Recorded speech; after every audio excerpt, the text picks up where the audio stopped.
You live a great life. You drive in armored vehicles escorted on both sides by armed security men, led by armed vans, and from behind a long convoy where they can hardly identify your armored vehicle. Your office has an armored door, long security queues before you can be seen. You fly in private jet, perhaps armored as well. And then you come out. Your children are not anywhere around us. And even the ones who are, they're just as protected. But not us ordinary Nigerians. And so you don't feel our pain. And that's why you can distance yourself from our cry by citing the example of Abraham and Isaac. The farmers who lose their farmlands daily do not need your distance. They need empathy and they need action. They need you to be able to protect the land. They need you to stop the insecurity that is plaguing their land. They don't need you giving them parables about Abraham and Isaac, the children who were tied up. Did you see that child? The one tied up with stone tied to his back, his legs and his hands tied together. How can that not move you, Mr. President? How can you be given parables when children are in tears?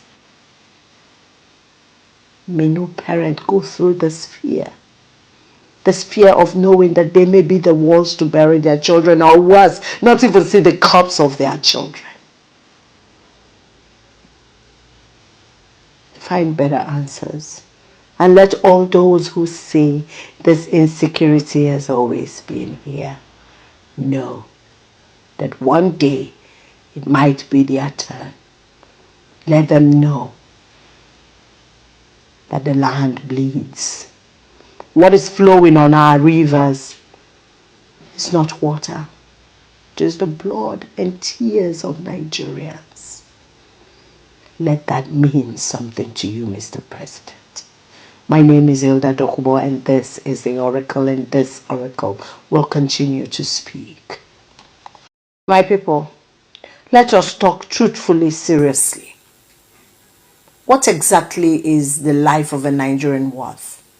To those who lead Nigeria, what is the value attached to a Nigerian's life?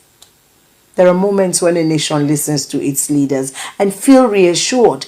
And then there are those moments when a nation listens and then begins to wonder whether a leader can hear and understand their cries.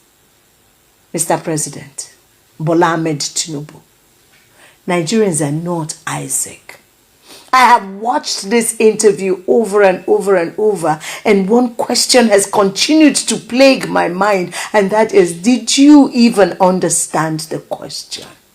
You know, this was one of those moments. Asked about the worsening insecurity that has turned vast parts of Nigeria into landscapes of fear, President Bola Ahmed Tinubu reached for the story of Abraham and Isaac.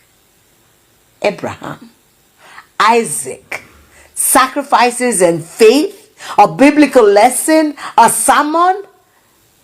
Okay, President, Nigerians are not asking for sermons and parables. No, Nigerians were not asking for Sunday school classes. We know where our churches are. And if we want classes, we know when to go to school. We were asking why we cannot sleep with both eyes closed. Why we cannot remove our ears from the doors and windows. Why we must live in this kind of fear. We are asking, why are our children, 3-year-olds, 4-year-olds, still being adopted?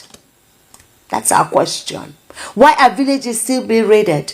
Why are farmers abandoning their farmlands? Why highways have become haunted grounds? Why mothers are bearing children they spent years praying for? Our own Isaacs. Mr. President, Nigeria did not ask whether God values human life. Of course we know he does. Otherwise, didn't you read that part of the Bible? Since you know about Abraham and Isaac, for God so loved the world that he gave his only begotten son. So our own only begotten is what we are losing, is what we are mourning now.